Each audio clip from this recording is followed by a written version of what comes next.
Hey guys, welcome back to Garage Gossip. My name is Mada, and in today's episode, we're gonna talk all things Zandvoort, obviously, and also a little teeny tiny bit about Monza.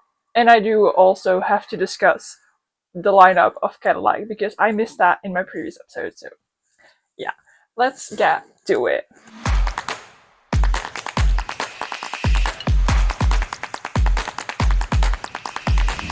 First things first, let's chat about the Cadillac lineup because I think it was announced on Tuesday, last week Tuesday, and I recorded my episode on Monday, so I missed my opportunity to talk about that. And I mean, I think we all knew that Valtteri Bottas and Checo Perez were going to be the lineup, and I'm honestly really happy about Valtteri Bottas re-entering the grid because I miss him on the grid. I absolutely missed him on the grid. So I'm very happy that we are getting Valtteri back on the grid. Checo, I'm not a big fan of him. There are some things that he said that's just not a big fan. And honestly, I don't know because I've never really seen Checo in its great time. Because while he was at Red Bull the last few years, I didn't really see him in his prime time at Red Bull, so I don't know what to expect from Checo at Cadillac. I do get that Cadillac went for experience because as a new team entering the grid, it is very important to have that experience. Would I have loved to see younger drivers from F2 or maybe F2 champions I'm thinking Theo Pocher, for example. Who do you I'm thinking of more F2 champions, but I can't. Felipe Drugovich. People like that, I would have loved to see them entering the grid. Because, they also need to get a chance to show their potential. Because if they're never getting a chance, they can never show what they have in them. Definitely Felipe Drugovich. I think that man deserves a chance. That man, give him a seat, for God's sake. He deserves his chance to prove what he is worth in an actual F1 car. Because we've seen him drive a lot of free practices for Aston Martin, but never a race. Never a race, I think. So, yeah, I want Felipe Drugovich actually. And I think, but I do get why they said, you know what, for the first few years, let's go with experience. I also don't think they're gonna stick with this lineup for a very, very, very, very long time. I think max that they're gonna stick with this certain lineup 3-4 years. I don't think they're gonna go any longer. I think it's just to kickstart the team and just to get it up and running. And then they might look at younger drivers, at new drivers coming into the sport, stuff like that. Or if there's a driver that is you know what, I want to switch teams, maybe that's currently on the grid, maybe they say you can come here. But I don't think they're gonna stick with the lineup very long. Depends really on how they perform the upcoming season. I mean, it's gonna be a whole chaotic season, I think. It's gonna be a fun season, but it's gonna be chaos. Fun chaos. But yeah, I am very happy about Valtteri. Not so happy about Checo, and all the Checo fans can come at me right now. I really don't care. It's my opinion, and I'm entitled to have my own opinion. So yeah, I wanted to put that in because I didn't get a chance to talk about it. Next, Zandvoort, because we do have to talk about it. I'm just gonna talk about the Grand Prix because so much happened in that Grand Prix that I think I can literally fill a whole entire episode just by talking about the Grand Prix. Yeah, first things first, McLaren really, the whole weekend through, was on top. And I really believed, and this might make me sound very naive, but I really believed that this weekend was going to be Lando's weekend. And that he was going to be on the top step for every session. Yeah. It might make me sound a little bit naive, but I really believe that. After those 3 free practice sessions, I was like, okay, Lando is just, of the 2 McLaren drivers, Lando is just the quickest this weekend. And, I was very happy about that. And then quali happened, and okay, it wasn't that big of a margin. I think it was like 1200s. So it's not that big between Oscar and Lando, but I really wanted Lando on pole, and the fact that he wasn't there, I was like, what? What, Lando? What? What? What? But that whole qualifying session was just, yeah. I mean, it started with Lance Stroll going into the gravel. Did not expect anything less from that man. Yeah, it was a stupid way to go into the gravel. Yeah, I'll tell you all that. And then he went back to the garage, and they said, like, stay in your car, Lance, we're gonna try and fix it. But from the onboard video, I could just, from my bed, watching the replay, I could just tell that suspension on the right side, that was gone. The smack that it had, it was gone. So I knew that he would not drive anymore. Who else went out in Q1? I'm thinking Ollie went out. That sucked because he was doing so well. I really thought he could make it to Q2, and I think he actually was able to make it into Q2 if he didn't make that mistake that he did. Yeah, that was a bummer. Then we had Ocon as well, and I'm thinking, who else did we have? I mean, the Ferraris were close. The Ferraris were really close. I would pitter patter my heart, pitter patter. It was, yeah, it was really close, really close. I can't remember who else went out. Colapinto probably, and Hulk. Was it Nico? I think it was Nico Hulkenberg as well. And then we had the Q2, and then the Ferrari suddenly they were good again, and I was like, whoa, what happened here? But I was happy that they, got it under control. I can't remember who else went out in, like, who went out in Q2. Albon went out. Who else? Bortoletto, Antonelli. Who am I missing? I don't know. I can't remember because it wasn't the V-Carps. It wasn't Alonso. It wasn't the McLarens. It wasn't the Ferraris. Yuki. And I'm missing one more person, and I cannot, for the love of God, think who it was. But it doesn't really matter. That whole qualifiers, and then we had Hadjar in fourth, and I mean whiplash. I was happy to see Hadjar in fourth. Not so happy to see Lando in second. I wanted him in P1, obviously, but it was a great qualifying session. And then we had the race, which I said I was only going to talk about the race, but obviously I didn't. That race, it was such a fun Grand Prix. It was such a fun Grand Prix. Like, my dad did not watch most of the race because he was gone, and then he came home, and I think he watched the last 20-ish laps, and he was like, nothing's really happened from the looks of it. Like, it seems like a boring race, and I was like, what? Excuse you? This race. It was such a fun Grand Prix.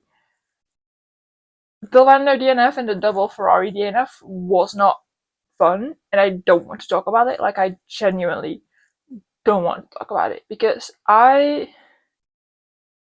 from the moment Lando said on his radio, something smells funny, I knew it was over, and I was so devastated. So devastated because I really thought Lando could finish P2. Maybe I was hoping he would catch Oscar, but yeah, it was never gonna happen. But P2 would have been way better than the DNF that he had. Yeah, yeah. And I honestly feel like maybe this championship is lost. Maybe. But then again, we know Lando, and Lando is not that great at performing while he is under pressure, while he is stressed, because he needs to do his best. You know what I mean? Like, he is not really great at performing when he is under pressure. And right now, that pressure has lifted a little bit because there is a huge gap between him and Oscar right now.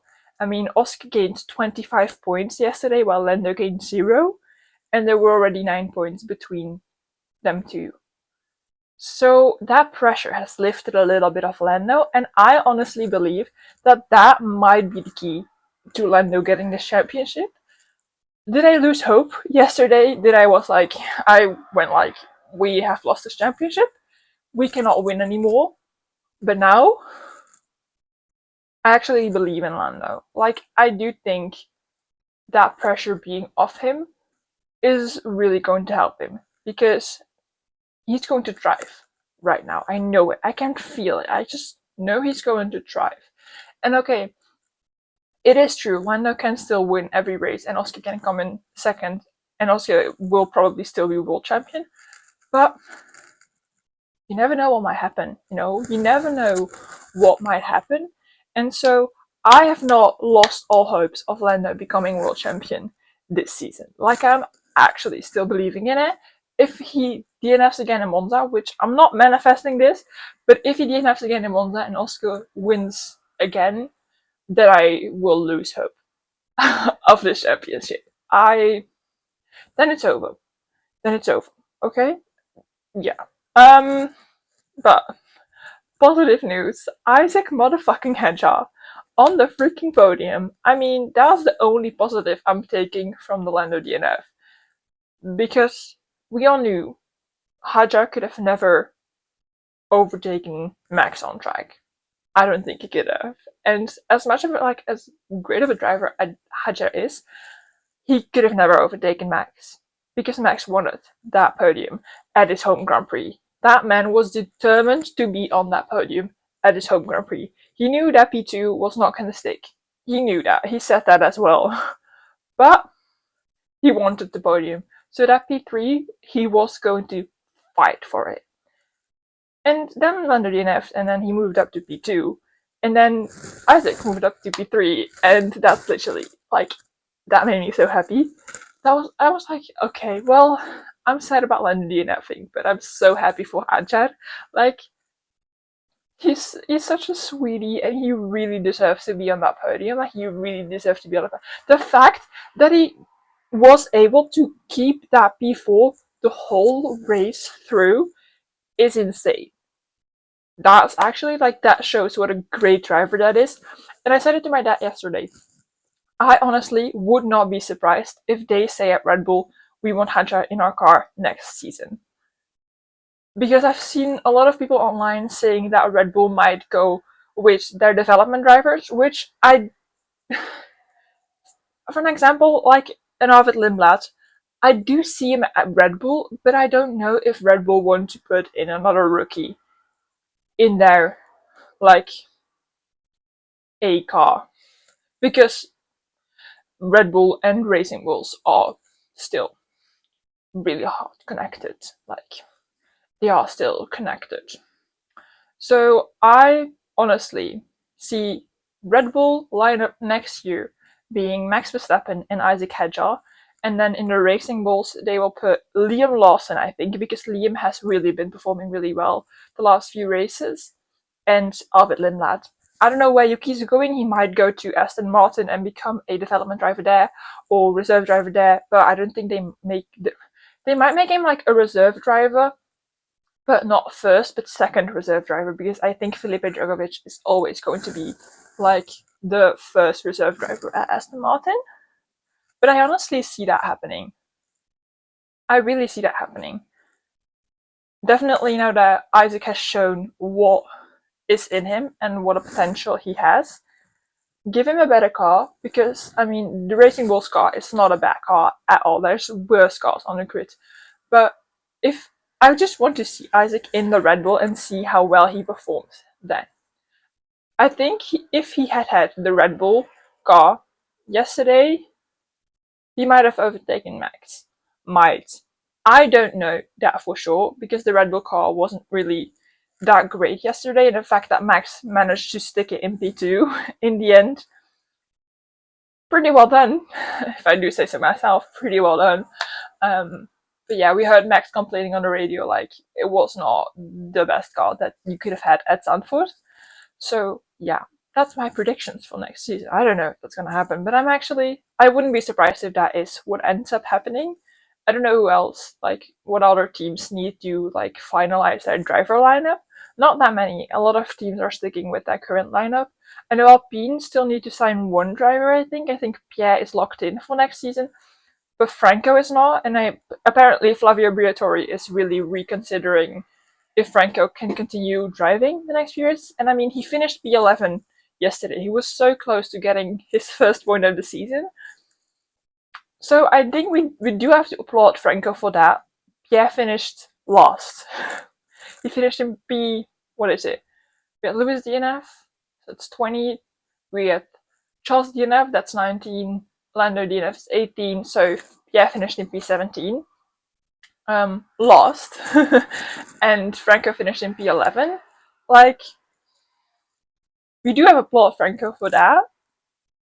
I mean, Alpine made them switch at a certain point in the race.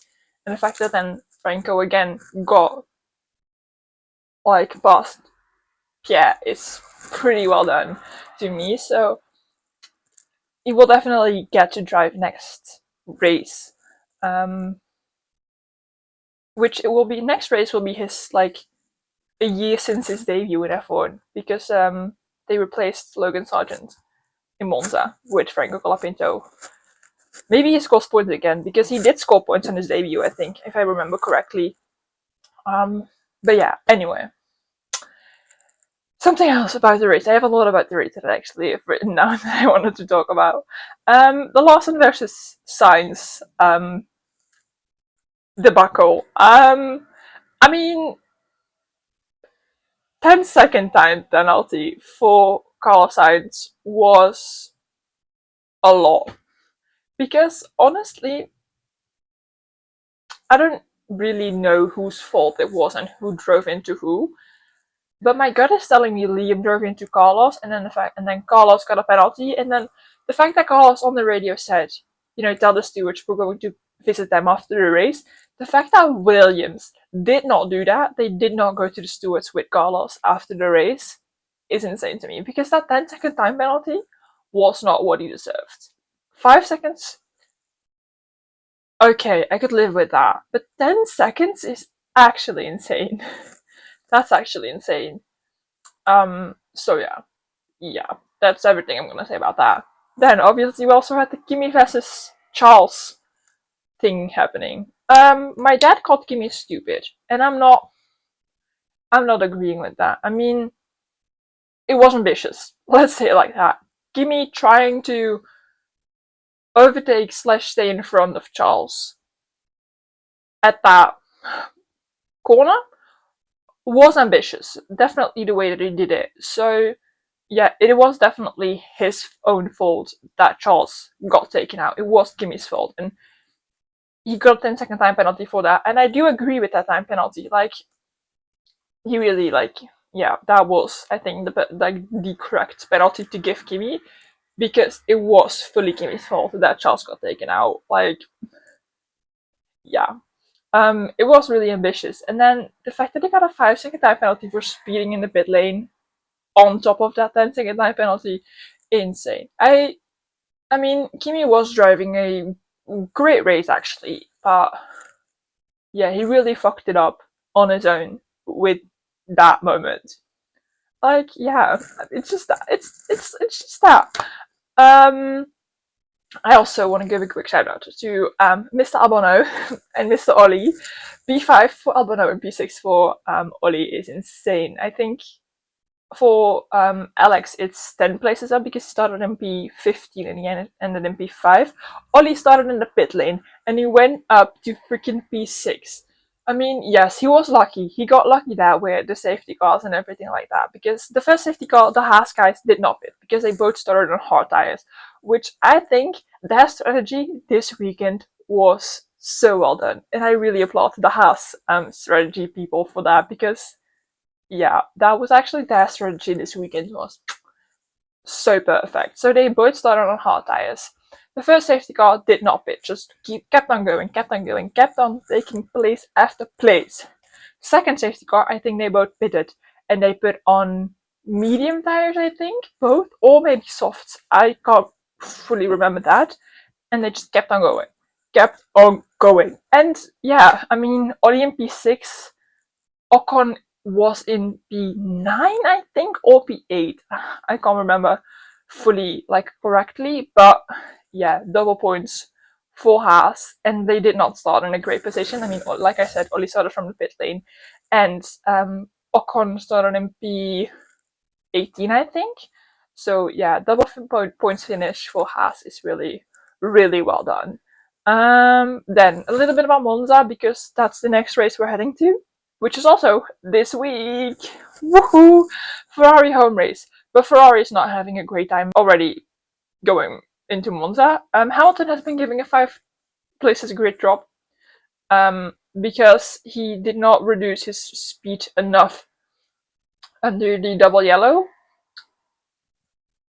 Normally, if you don't reduce your speed under a double yellow, you get a 10 place grid penalty, but he did slow down, but just not enough, according to the stewards. So it's a 5 place for him. And then Leclerc, I don't know if he's actually getting a penalty or not. I haven't seen anything, about this yet on the F1 side on Instagram, just nowhere really. But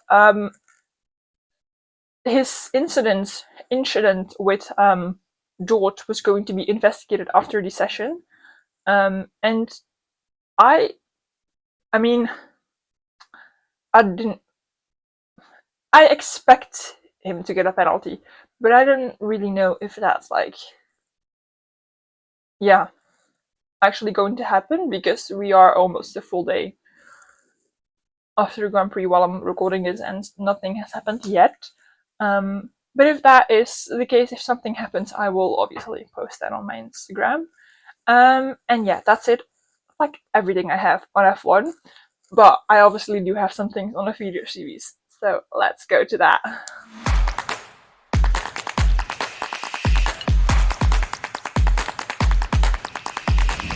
Alright, so F1 Academy, they raced this weekend after a long while again, and I got to watch both races. I think this is the first weekend that I got to watch both races.